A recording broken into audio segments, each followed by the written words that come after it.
Hey, everyone.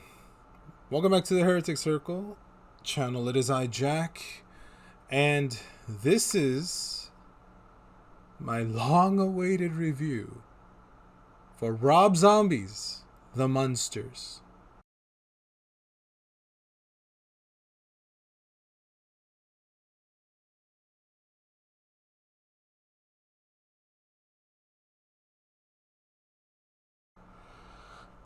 Where do I begin with this? Okay, first, I'm not gonna spoil anything. If you want to see it, hey, it's on Netflix. If you bought it on Blu-ray and DVD, hey, good for you. Good for you. Um, I will say this though, in I know film is subjective, so there are people who are gonna like this. This is more of their type of film. Unfortunately, it was not for me. And I just finished watching, it, and I just finished recording my watch along. And I have to say that the thing that's lacking in this film is that two things. One, Rob Zombie's not a comedic writer. He knows how to set up, movies with very gory settings, suspense. He's a horror writer. He's not a comedy writer.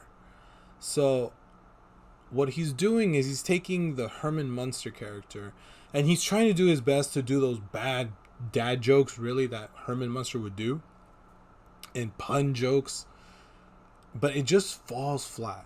It really falls very flat. And it's, I believe, primarily because Rob Zombie's not a comedic writer. When you look at the credits, it says written and directed by Rob Zombie. I'll say he directed the shit out of this film. It's well directed for what it is. Looks good.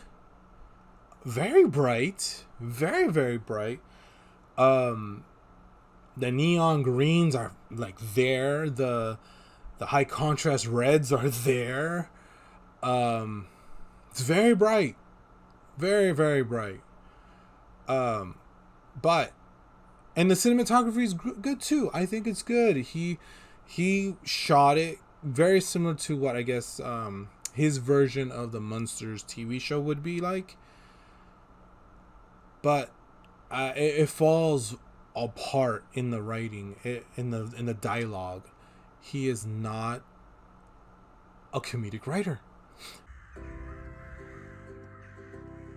Oh, look, there's one.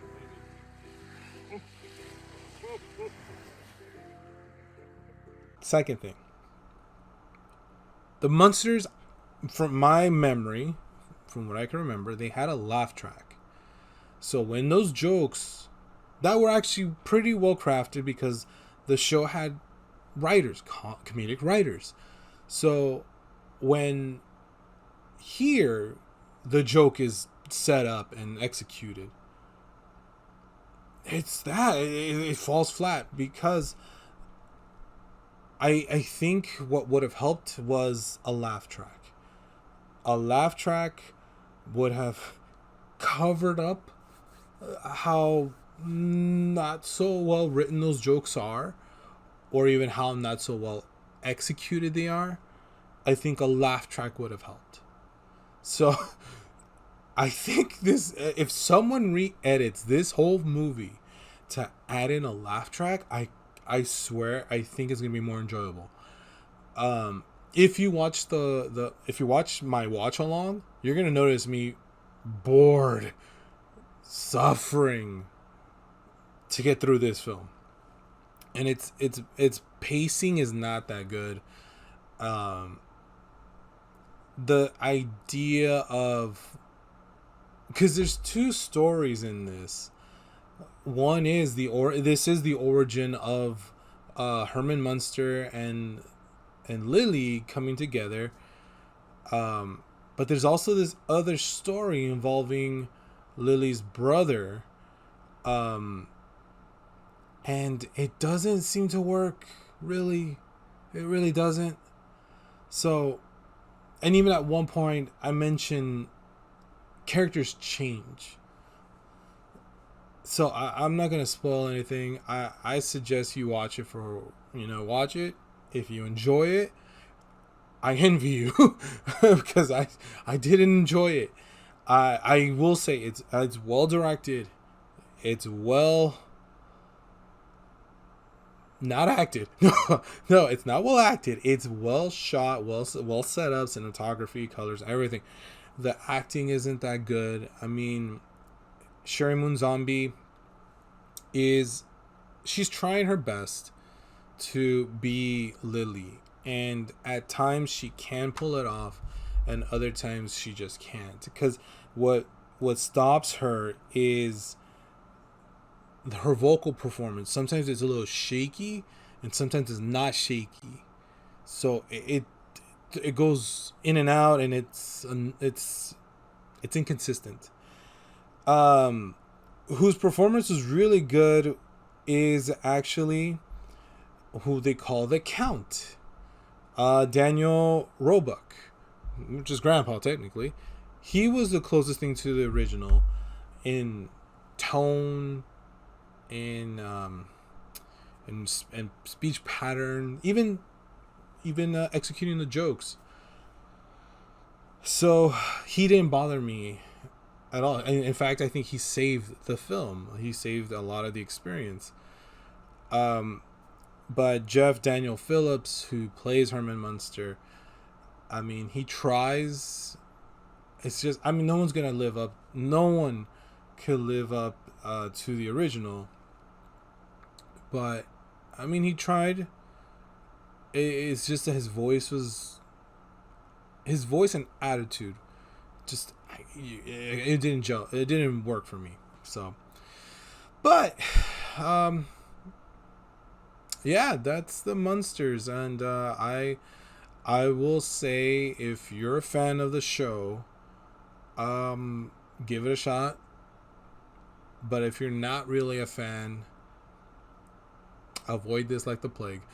You don't need to see it. I mean, if you're curious to see if this movie is as bad as the trailer, I will say yes. It is as bad as the trailer. It's not worse than the trailer. It's just as bad as the trailer. So, hey, that's my thoughts on it. So, what did you guys think? Thoughts, opinions. I know Rob Zombie came out and said that there was no $40 million. Well, I think there was. I think there was $40 million spent on this, because a lot of the costumes and production sets, they all look good. It's very high quality. So I would imagine at least 30 million going there, I would say. So, what do you guys think? What did you guys think? Comment below, and let's discuss. Let's. Is it the worst film of the year? So far, yes, it is. But is it the worst film ever? No, it's not. It's not. But go ahead, discuss, and don't forget to like, share, subscribe if you haven't subscribed. And I do thank you all for liking, subscribing, sharing, all that. I really do appreciate it. And I enjoy talking with you guys for certain things. So yeah, let's discuss this. Let's do some group therapy, I say. Well, it is I, Jack, and I thank you again, and I'll see you in the next one.